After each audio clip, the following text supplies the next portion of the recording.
Hola, quiero leer de este libro Orar los nombres de Dios. Hoy quiero leer el nombre El Señor provee, Jehová Shireh. A este sitio Abraham le puso por nombre El Señor provee. Por eso hasta el día de hoy se dice en el monte provee el Señor. Génesis 22:14. Jehová Shireh, tú eres el Señor que provee. Gracias por todas tus bendiciones, que son más extremadas y abundantes de lo que yo podría pedir o imaginar.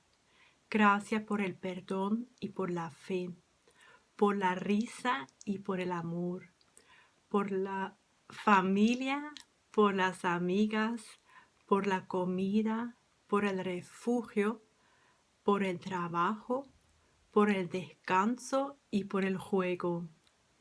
Gracias por nuestros sentidos que nos permiten sentir, oír, oler, saborear y ver que tú eres un buen Padre. Sobre todo, Señor, te alabamos por darnos a Jesús, el Cordero del sacrificio. Sin Él nuestras vidas no tendrían esperanza, pero por tu provisión podemos vivir en esperanza constante y segura. Te amo, Señor, no por todo lo que das, sino por quien tú eres. Amén.